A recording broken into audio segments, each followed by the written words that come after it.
તો આખરે તારીખો જાહેરાત થઈ ગઈ છે અને એક મહિના પછી એટલે કે 11 એપ્રિલથી દેશનો મહાપર્વ એટલે કે ચૂંટણી શરૂ થઈ રહી છે। મતદાન 11 એપ્રિલે મતદાનનું ફર્સ્ટ ફેઝ યોજાવા જઈ રહ્યું છે અને 11 એપ્રિલથી 19 મે સુધી મતદાન થશે અને જે રીતે ગયા વખત એટલે કે 2014ની લોકસભાની ચૂંટણીમાં 9 ફેઝ હતા ત્યારે 2019ની ચૂંટણીમાં ટોટલ 7 ફેઝમાં મતદાન થવા જઈ રહ્યું છે અને 11 એપ્રિલ 18 એપ્રિલ 23 એપ્રિલ 29 એપ્રિલ ત્યારબાદ મેની તારીખોની જો વાત કરીએ 6 મે 12 મે અને ત્યારબાદ 19 મે મતદાન થવા જઈ રહ્યું છે જેની જાહેરાત આખરે થઈ ગઈ છે અને એક મહિના બાદ ચૂંટણી યોજાશે।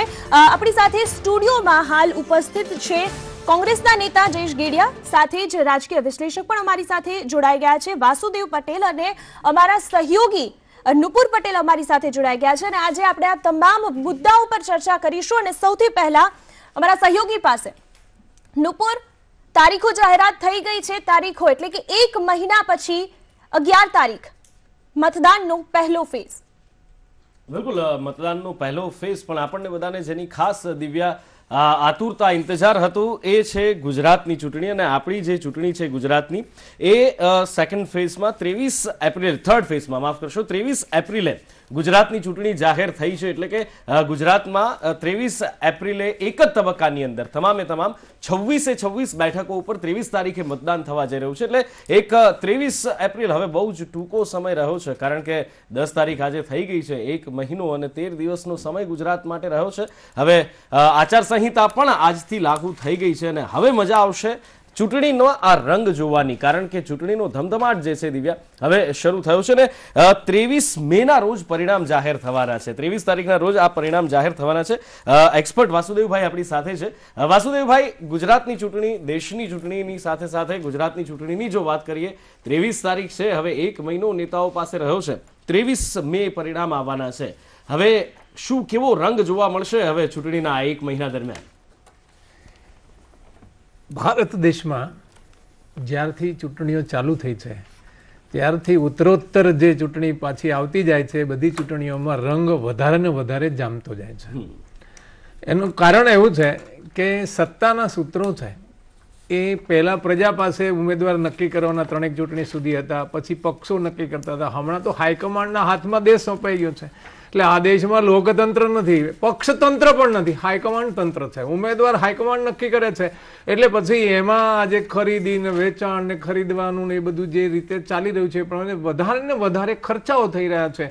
ચૂંટણી પંચ બધા આ હિસાબ માગે ને પેલા હિસાબ માગે પણ ખર્ચાઓ વધતા જ જાય છે એટલે કુલ મળીને રંગ તો ખૂબ વધારે જામવાનો છે એ નક્કી છે પણ ખર્ચા એવા થાય છે ને એવા થવાના છે। જયેશભાઈ, કોંગ્રેસના નેતા પણ અમારી સાથે જોડાયેલા છે। જયેશભાઈ, 23 તારીખ આવી ગઈ છે, જાહેરાત થઈ ગઈ છે, કેવી તૈયારીઓ હવે? બિલકુલ, બુથથી મળી અને જાહેરાત, પબ્લિસિટી તેમજ બીજેપીના 2014ના વાયદા વચનોનો જવાબ માંગવાનો સમય અને દેશના 130 કરોડ લોકોનો પાકી ગયો છે। 130 કરોડ લોકો 2014માં જે સત્તાધારી પક્ષ અને નરેન્દ્રભાઈ મોદી વડાપ્રધાનશ્રીએ જે વાયદા કર્યા હતા એનો હિસાબ કરવાનો સમય પાકી ગયો છે। આ દેશના યુવાનો આપ સત્તા પક્ષ ઉપર આક્ષેપ તો કરશો જ, અહીંયા એ પૂછવામાં આવે છે કે ભાઈ કોંગ્રેસની તૈયારીઓ કેવી? કારણ કે એક બાજુ કોંગ્રેસને ઘર બચાવવાનું છે, નેતાઓ બચાવવાના છે, સૌરાષ્ટ્રનું ખાસ જે છે પ્રભુત્વ એ બચાવવાનું છે અને બીજી બાજુ ચૂંટણી પણ લડવાની છે એટલે કેવી તૈયારી? એમ સવાલ છે। ગુજરાત પ્રદેશ કોંગ્રેસ સમિતિ છેલ્લા એક મહિનાથી તમામ તાલુકાના તમામ બૂથના સભ્યો તૈયાર કરી દીધા છે, તમામ તાલુકાએ મિટિંગ થઈ ગઈ છે, તમામ લોકસભાના 26 સીટ ઉપર પ્રભારી મૂકાઈ ગયા છે, વિધાનસભાના પ્રભારી મૂકાઈ ગયા છે અને લોકોનો ફીડબેક લઈ લીધો છે। તમામ બૂથ ઉપર 10 યુથ કાર્યકરો બેસશે અને આ 26 લોકસભાની ચૂંટણીમાં બીજેપીને બરોબર આહાર આપશે અને આ લોકતંત્રમાં, લોકશાહીના લોકતંત્રમાં અને પર્વમાં અમે દાવો કરીએ છીએ કે 26 સીટ ઉપર વિજય નીવડીશું। 26 સીટો પર આપ વિજય તો મેળવશો, પરંતુ જયેશભાઈ, જે રીતની પરિસ્થિતિ હાલ 1-2 દિવસમાં જ સર્જાઈ ગઈ છે, આપને નથી લાગતું કે આ 26 સીટો પર વિજય મેળવવો આપના માટે થોડું કઠણ તો છે? તમે જો કે ભારતીય જનતા પાર્ટી ખરીદ વેચાણ સંઘ નોટબંધી પછી ગુજરાતમાં વધારે ઇમ્પ્લિમેન્ટ કરી રહ્યું છે એમનો આ ગોરખ ધંધો. તમારે સત્તાના અભિમાન અને સત્તાના નશામાં લોકશાહીનું ખૂન કરી રહ્યા છે. આ ગુજરાતની મહાત્મા ગાંધી અને સરદારની ભૂમિ ઉપર આવું ઇતિહાસમાં ક્યારેય બન્યું નહોતું. તમે સર્વ સત્તા આપી છે, તમને બહુમતી આપી છે, પછી તમે કોંગ્રેસના ધારાસભ્યો ખરીદવાની તમારે ક્યાં જરૂર હતી? અને બીજેપીના કાર્યકર્તાઓ બિચારો ખેસ પહેરીને મરી ગયો, તમે એના અંતરાત્માનો તમને હવે બીજેપીના કાર્યકર્તાઓની પણ ચિંતા થવા માંડી છે. આપણી સાથે બીજેપીના નેતા જોડાઈ ગયા છે. અમિત ઠાકર, આપનું સ્વાગત છે. અમિતભાઈ, જાહેરાત થઈ ગઈ છે તારીખોની, 23 તારીખે ચૂંટણી છે. હવે મારો સવાલ એ છે આપણને કે કોંગ્રેસના આયાતી નેતાઓ સાથે આપની તૈયારીઓ કેવી?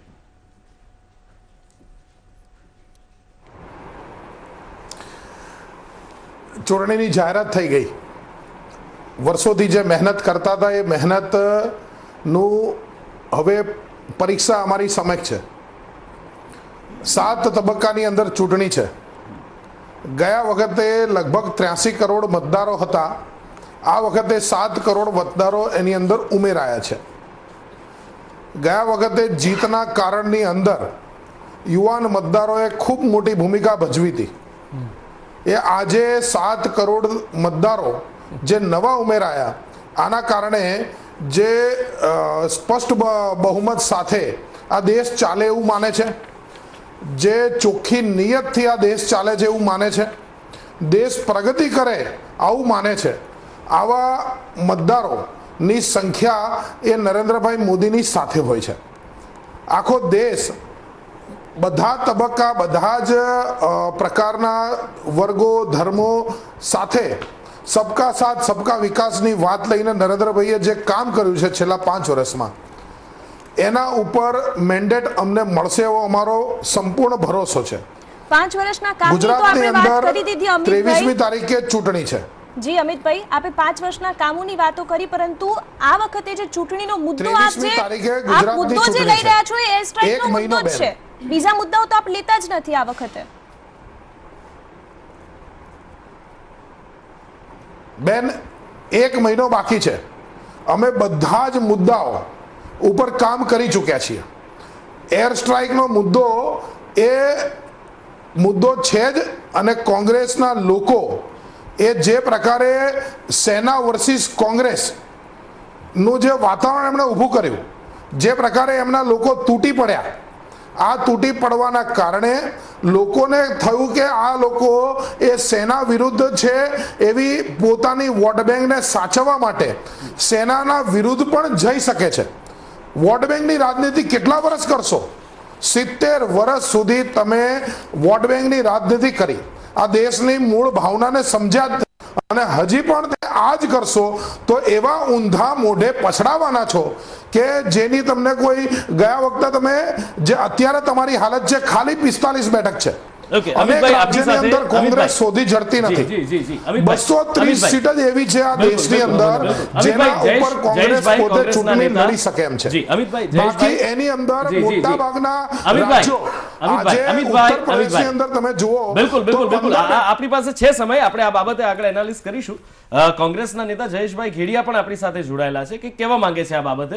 કદાચ આપના માટે કોઈ પ્રશ્ન પણ હોય. જયેશભાઈ. અમિતભાઈ, પહેલા તો દેશના 44 જવાનો શહીદ થયા છે. એની માતાઓ, એની વિધવા બહેનો, વિધવા પત્નીઓ કહી રહી છે કે મોદીજીએ એક માતાની સામે 10 માતાનો કેટલા આતંકવાદીઓ માર્યા. એ લોકોને જવાબ આપવાનું એ કહેવાનું છે કે દેશની સુરક્ષા કરનારો આપણો જવાન જ્યારે શહીદ થાય છે ત્યારે તમે ગાઉ સુતી રાણી કીધું હતું તમારા મંત્રીએ કે મને એમ થાય છે કે વડાપ્રધાને મંગણીઓ આપું, અમે તો એવું કીધું નહોતું. પણ તમે દેશના લોકોને જણાવો કે એક માતાની સામે તમે 10 માતા લાયા કે નહીં? એક મિનિટ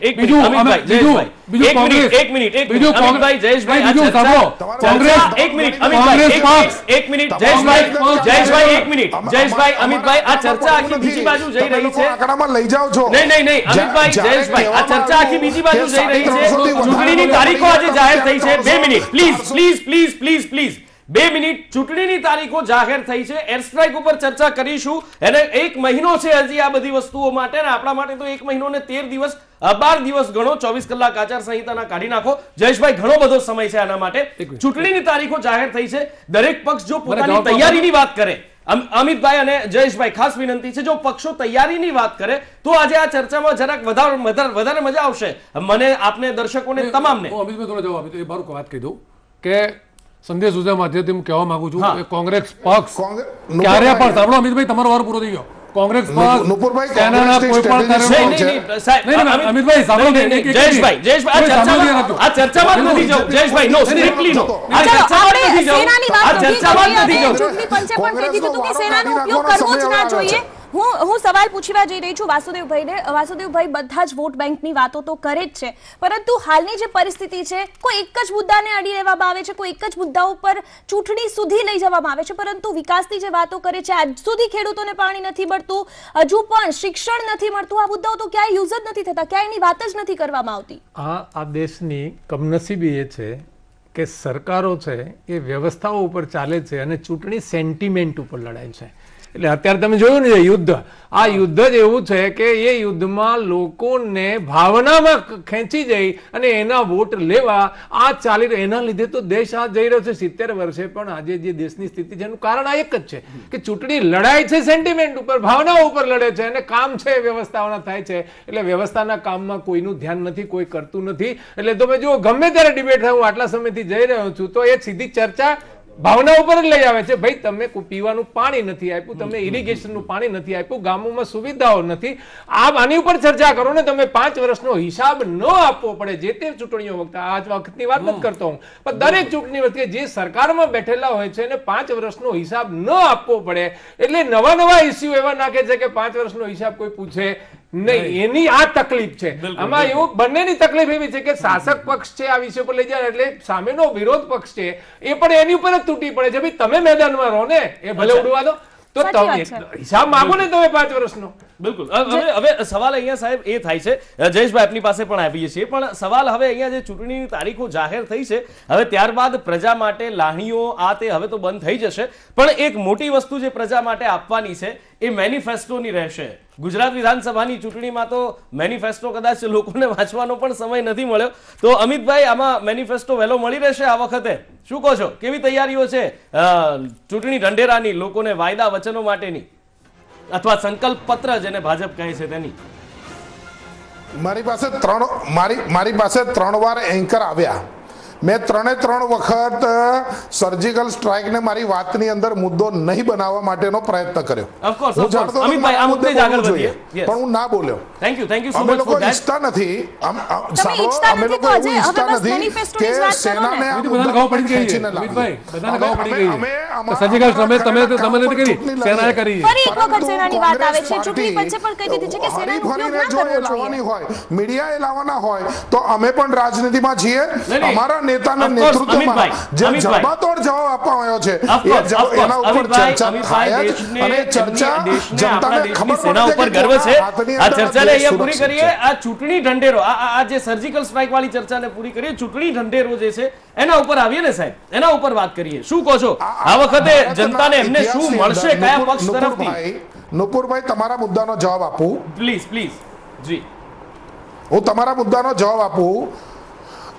ભારતના ઇતિહાસમાં પહેલી વખત, આ 17મી લોકસભાની ચૂંટણી છે, પહેલી વખત ભારતીય જનતા પાર્ટી અમિતભાઈ શાહના નેતૃત્વમાં પહેલો પ્રયત્ન એવો કર્યો છે કે ભારત કી બાત, ભારત કે મન કી બાત મોદીજી કે સાથ, આના માટે દરેક કોન્સ્ટિટ્યુએન્સી વાઇઝ એક વિડીયો રથ મોકલીને દરેક વર્ગના લોકો, બુદ્ધિજીવી વર્ગો હોય, મજૂર વર્ગ હોય, વિદ્યાર્થીઓ હોય, મહિલાઓ હોય, દલિત મિત્રો હોય, ખેડૂતો હોય, બધાની વચ્ચે જઈ તમારે એજન્ડામાં શું જોઈએ છે એના અમે પ્રસ્તાવ લીધા.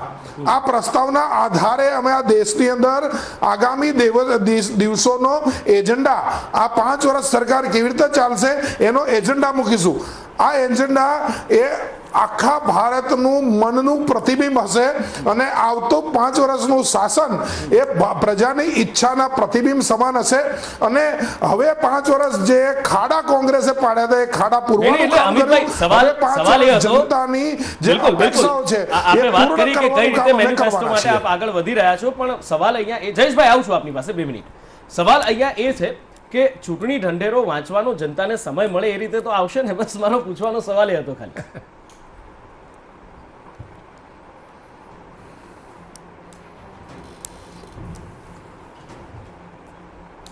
જી અમિતભાઈ. હા, એટલે સવાલ અહીંયા એ છે કે ચૂંટણી ઢંઢેરો લોકો વાંચી શકે એટલો સમય તો મળશે ને લોકોને એમ. ચૂંટણી ઢંઢેરો ડિક્લેર કરવો, એને સમયે બધા જ કામો એના પૂરા કરવા, આ પરંપરા તો ભારતીય જનતા પાર્ટીએ જ પાડી છે.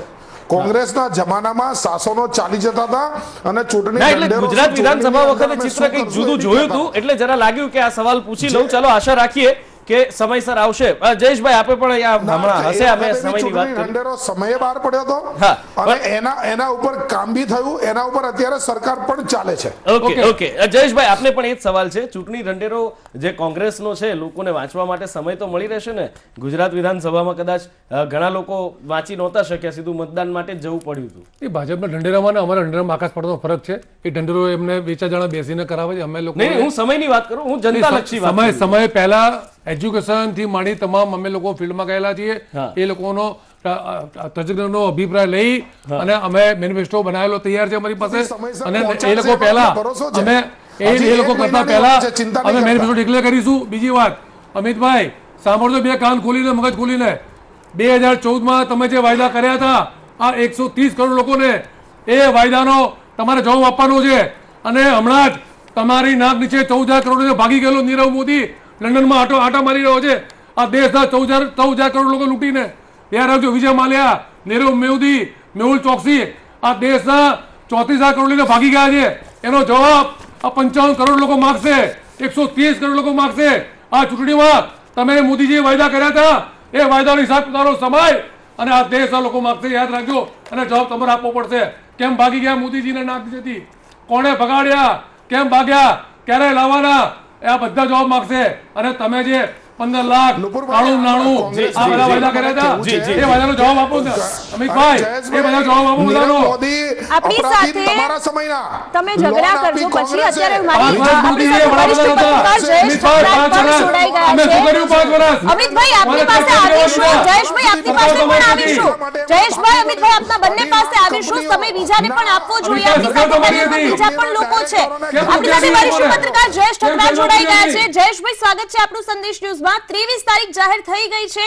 ગુજરાતમાં 23 તારીખે મતદાન થવા જઈ રહ્યું છે અને અત્યારે જ અહીંયા પરિસ્થિતિ એવી છે કે એકબીજા પર આક્ષેપ પ્રતિ આક્ષેપ થઈ રહ્યા છે, પરંતુ મુદ્દાઓ આક્ષેપ અને પ્રતિ આક્ષેપમાં જ ખોવાઈ જાય છે.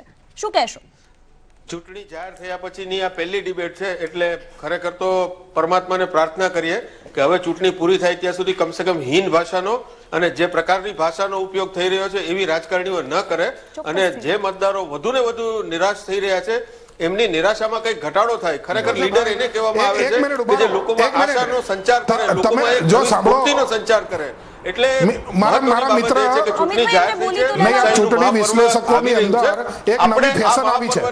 ચૂંટણી વિશ્લેષકોમાં એક નવી ફેશન આવી છે કે મતદાન કરવા જાય સીધી ભાષા પર ડિબેટ લઈ જવી. કઈ ભાષાનો એપ્રિલ મહિનામાં ચૂંટણી છે અને એપ્રિલ ફૂલ બનાવવા માટે કોણ નીકળ્યું છે એ લોકો બરાબર રીતે જાણે છે, પણ પ્રજા પણ આવા લોકોને એપ્રિલ ફૂલ બનાવી શકતી હોય છે. એટલે એપ્રિલ મહિનો ભારતના ઇતિહાસમાં બહુ શાનદાર અને બહુ યાદગાર મહિનો છે. હું આપને યાદ અપાવી દઉં કે હોમ રૂલ લીગની સ્થાપના 23મી એપ્રિલે થયેલી હતી.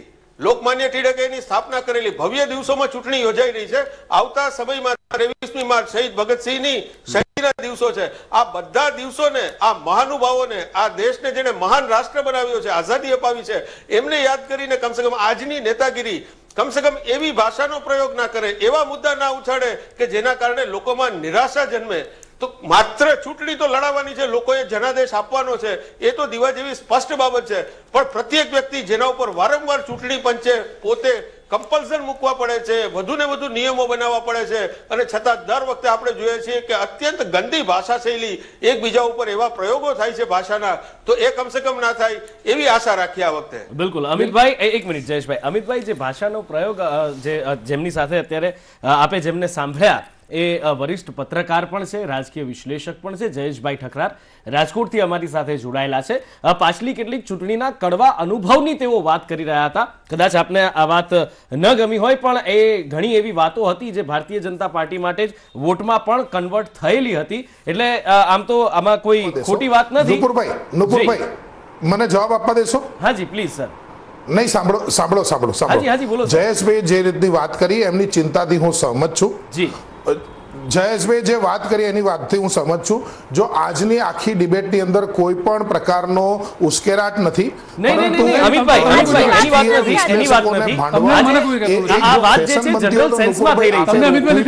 આજના ડિબેટમાં એવું કશું જ નહોતું. એની વાત જ નથી થઈ રહી. એટલા માટે હું ક્લેરિફિકેશન કરું છું. તમને પણ કહું છું, જયેશભાઈ તમારું સન્માન છે. બિલકુલ તમારા માટે અમિતભાઈ, તમને વિશ્લેષકનું સન્માન છે.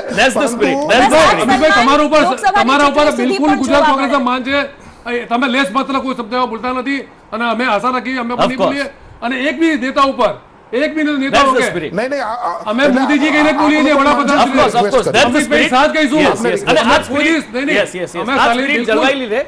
આ એ જ પ્રમાણે આ ચર્ચાને આગળ વધારીએ અને આ ચર્ચાના જે મુદ્દાઓ છે એ મુદ્દાઓને જી થેન્ક યુ. આગળ ચર્ચા આગળ વધારો. જી બિલકુલ બિલકુલ. અમિતભાઈ, ચર્ચાને આગળ ખાસ એ વધારવાની છે કે ઘણા બધા મુદ્દાઓ છે. ગુજરાતની જો વાત કરીએ, દેશમાં પછી જઈએ, પણ ગુજરાતની અંદર જો વાત કરીએ, મારા સહયોગી દિવ્યાએ જે પ્રમાણે કહ્યું ને કે ઘણા બધા અસંતોષ આજે પણ છે. હજી પણ લોકો પેલા 15 લાખ રૂપિયાની તો રાહ જોઈને જ બેઠા છે, અને એની સાથે ખેડૂતોને તમે ટેકાના ભાવ ગણાવશો, એ બધું જ ગણાવશો, પણ આજની તારીખમાં ખેડૂત પરેશાન છે. નોકરીઓની તો કેન્દ્ર સરકારના આંકડા જ એની ચાડી ખાય છે. રોજગારીમાં પણ યુવાનો અહીંયા અકળાયેલા છે. ઘણા બધા ક્ષેત્રો છે કે જ્યાં આગળ અસંતોષ છે. એક મહિનામાં આ અસંતોષ ખળાશે કેવી રીતે? સવાલ એ ઉભો થાય.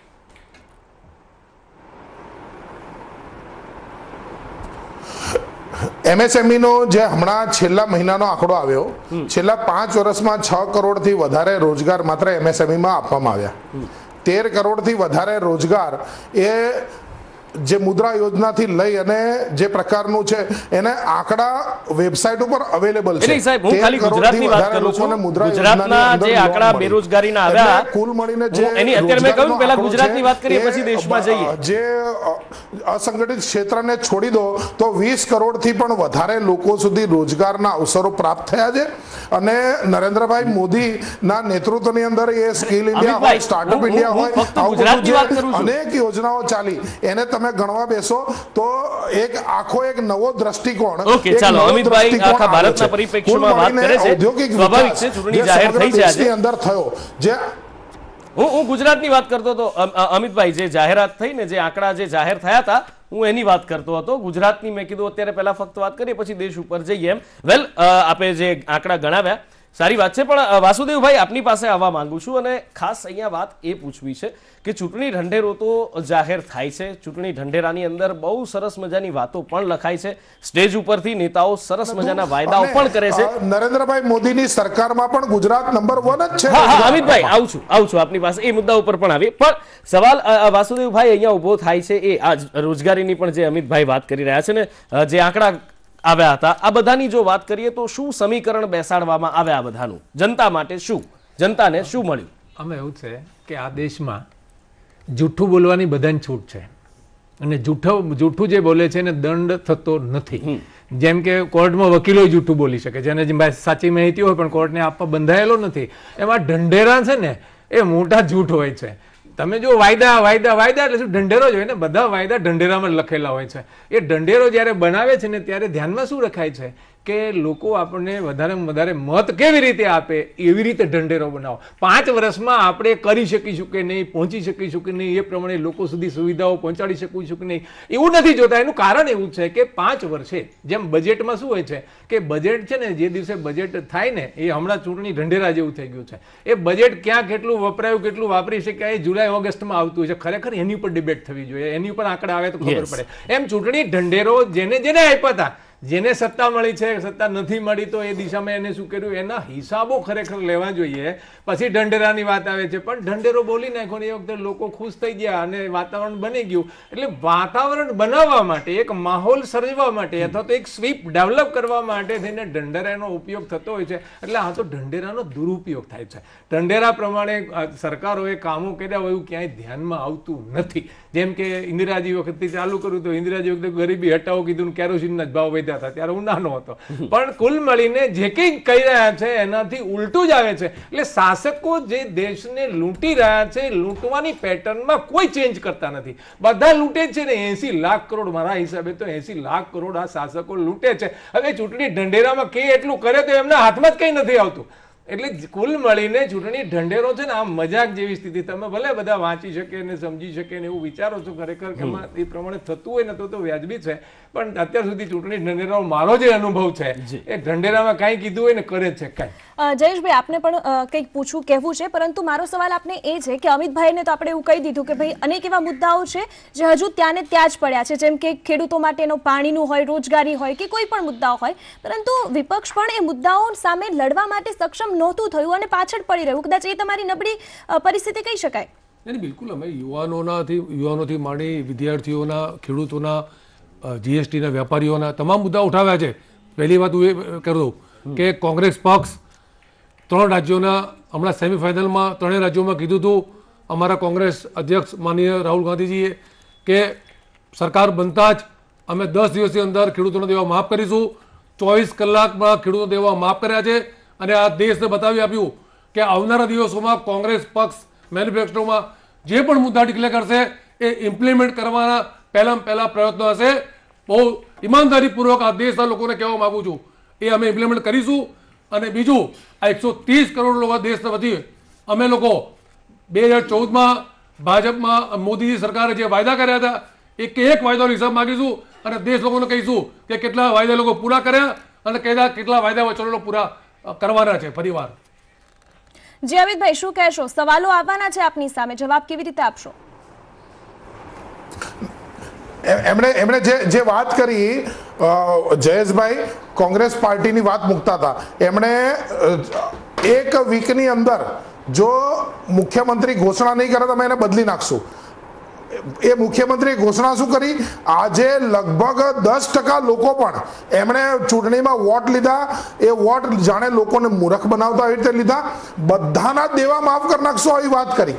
અને દેવા માફ કરતી વખતે આ હશે તો નહીં મળે, આટલી આવક હશે તો નહીં મળે, આટલું ખેતર હશે તો નહીં મળે, આવા પાછળથી પેરામીટર મૂક્યા. અને એ પેરામીટર મુજબ કોંગ્રેસે મધ્યપ્રદેશ, રાજસ્થાન ને છત્તીસગઢના આપના કોઈ પણ પત્રકાર સાથીને પૂછી લો, 10%થી વધારે લોકોના દેવા માફ કર્યા નથી અને એ 10%ને બી હજી કશું મળ્યું નથી. ખાલી ઘોષણા થઈ છે. લોકો આ 3 સ્ટેટની અંદર કોંગ્રેસની કેટલી બુરી હાલત કરશે એ તમે જોજો. માત્ર ને માત્ર આ એક વાદો કે જેના કારણે 3 સ્ટેટની જનતાને એમણે મૂર્ખ બનાવી. અમિતભાઈ. જી જયેશભાઈ આપની પાસે આવું છું, પરંતુ જે રીતે ખેડૂતોનો મુદ્દો છે, અનેક મુદ્દાઓ છે આપણી પાસે કે જેના ઉપર આપણે લોકસભાની ચૂંટણીની ચર્ચાઓ કરી શકીએ છીએ, પરંતુ આખરે એ મુદ્દા લેવામાં નથી આવતા, એટલે કે જનતાના મુદ્દા લેવામાં નથી આવતા. ચર્ચા આગળ પણ વધારીશું. હાલ રોકાશું એક બ્રેક માટે.